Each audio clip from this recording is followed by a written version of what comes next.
और चिकनाई पे मुश्तमिल होते हैं, राइट। अगर हम इन सब को देखें, उनकी केमिस्ट्री देखें, तो उसमें ज्यादातर तो पानी होता है, तकरीबन 75%, 75% पानी होता है। उसके बाद तकरीबन 20% प्रोटीन होती है। असल में हम जो गोश्त खाते हैं वो प्रोटीन के लिए खाते हैं, लेकिन प्रोटीन असल में जो हजम होता है गोश्त का, उसका सिर्फ 20% होती है। ये तमाम के तमाम जो है ये बोविडा खानदान से ताल्लुक रखते हैं। अब ये खानदान जो इर्तिका पजीर हुआ, ये हुआ था आज से तकरीबन 2 करोड़ साल पहले ऐसे अजदाद से जो घास खाते थे। मतलब ये मैमल हैं सारे, लेकिन मैमल्स में भी जो जानवर घास खाने के लिए ऑप्टिमाइज हो चुके थे 2 करोड़ साल पहले, ऐसे जानवरों को रूमिनेंट्स कहा जाता है, राइट। अब खुर वाले जानवर जो अंगुलेट्स हैं, इसमें एक इंटरेस्टिंग बात यह है कि समुद्री मैमल्स जिसमें व्हेल है, डॉल्फिन है, समुद्री गाय है, सील्स हैं, बहुत सारे समुद्री मैमल्स हैं, वो सब के सब जो है वो भी अंगुलेट्स हैं। वो घास खाने वाले जानवर जो खुश्की पे रहते थे, उनसे उनका इर्तिका हुआ है। तो ये तमाम के तमाम मैमल्स हैं, लेकिन मैमल्स में बहुत से ऐसे हैं जो घास नहीं भी खाते, राइट, जो गोश्तखोर हैं, शेर, चीता वगैरह, वो भी मैमल्स हैं। तो ये जो अंगुलेट्स हैं, इनका इर्तिका और जो दरिंदे हैं, शेर, चीते वगैरह, उनका इर्तिका तकरीबन 6-6.5 करोड़ साल पहले डायनासॉर्स के खात्मे के बाद हुआ, राइट। मैमल्स डायनासॉर्स के साथ भी मौजूद थे, लेकिन उस वक्त मैमल्स डोमिनेंट स्पीशीज नहीं थे। उस वक्त डायनासॉर्स जो थे वो डोमिनेंट स्पीशीज थे। डायनासॉर्स की बहुत सारी किस्में थी, एक किस्म नहीं थी, राइट। और वो तमाम के तमाम थे वो डोमिनेंट थे। उनमें जब आज से तकरीबन 6.5 करोड़ साल पहले, 65 मिलियन ईयर्स पहले, एक बहुत बड़ा शहाबिया जमीन पे गिरा था, जिससे डायनासॉर्स और बहुत से दूसरी अनवा, जिनमें मैमल्स की अनवा भी थी, जो मादूम हो गई थी। लेकिन जो बच रहे उनमें मैमल्स भी, बहुत सारी मैमल की अनवा बच गई, क्योंकि मैमल छोटे थे और उस वक्त ये रात के वक्त निकलते थे बाहर, दिन के बाहर नहीं निकलते थे, और जो बाकी बड़े जानवरों के जो बची खुची चीजें होती हैं उन्हें खा के गुजारा करते थे। तो जब डायनासॉर्स खत्म हो गए और इनको शिकार करने वाले जो जानवर थे, जाहिर डायनासॉर मैमल्स का शिकार करते थे, वो खत्म हो गए, तब मैमल्स का तेजी से फिर इर्तिका शुरू हुआ, राइट। तो मैमल्स का इब्तिदाई इर्तिका जो है वो डायनासॉर्स के जमाने में हो चुका था, और डायनासॉर जो है रेप्टाइल्स हैं, राइट। लेकिन रेप्टाइल्स में डायनासॉर्स के अलावा और भी जानवर थे, जिनमें से इंसानों का मैमल्स का इर्तिका हुआ।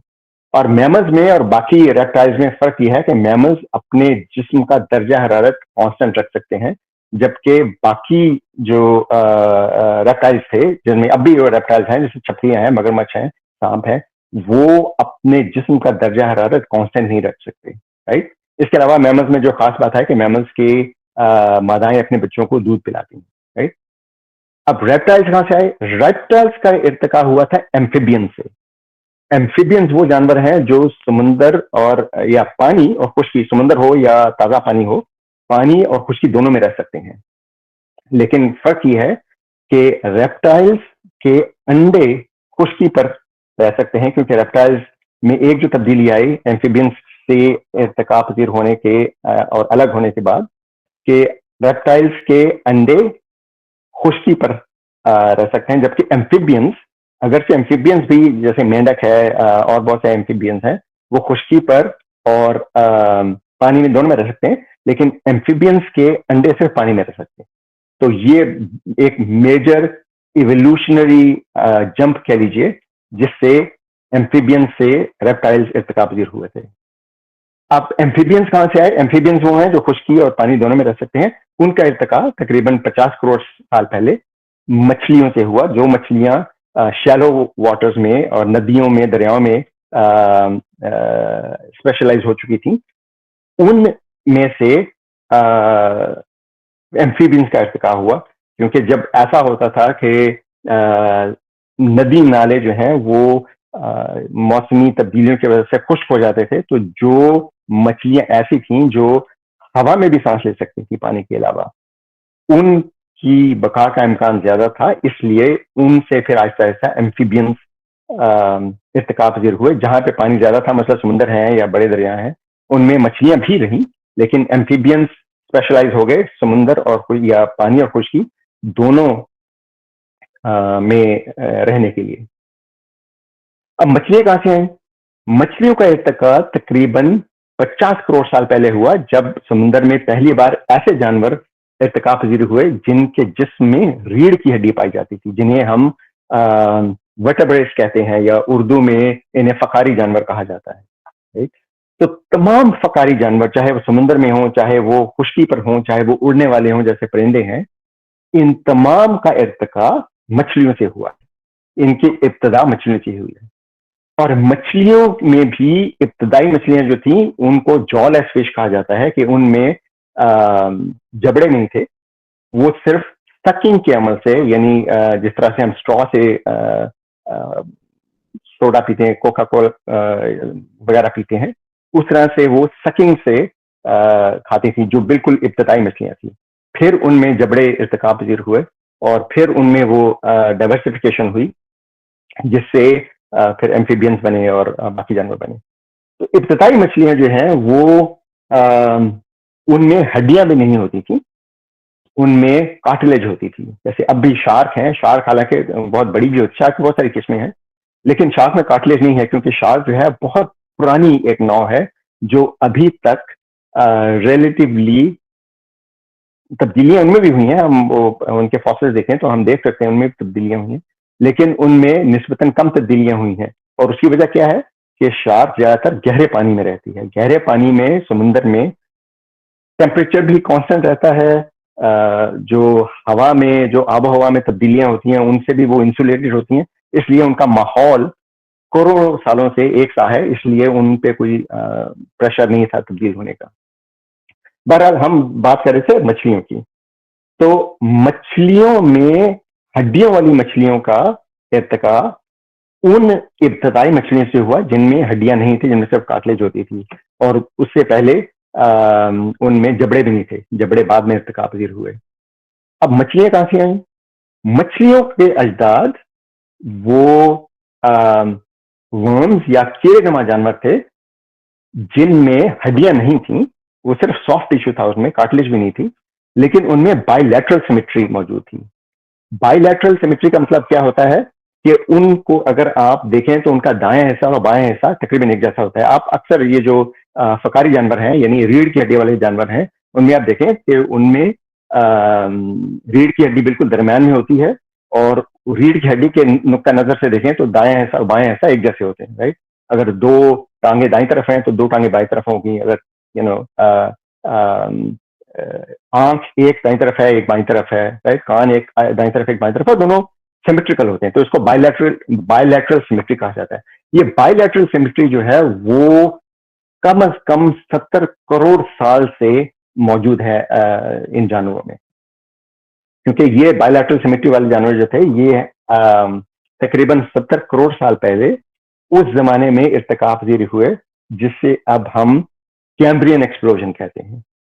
इन कीड़ों में हड्डियां नहीं थी, इनमें हिस्सियात बहुत कम थी, लेकिन इनमें एक आसाबी निज़ाम यानी नर्वस सिस्टम मौजूद था, और ये हरकत कर सकते थे। जैसे मिसाल के तौर पर इनमें केमिकल सेंसर्स इर्तिका पजीर हो चुके थे, कि जिस जगह किसी खास केमिकल की कॉन्सेंट्रेशन ज्यादा है और वो ग़िज़ा की इलामत है कि वहां उस इलाके में ग़िज़ा ज्यादा होगी, तो ये उस तरफ जाने की सलाहियत रखते थे।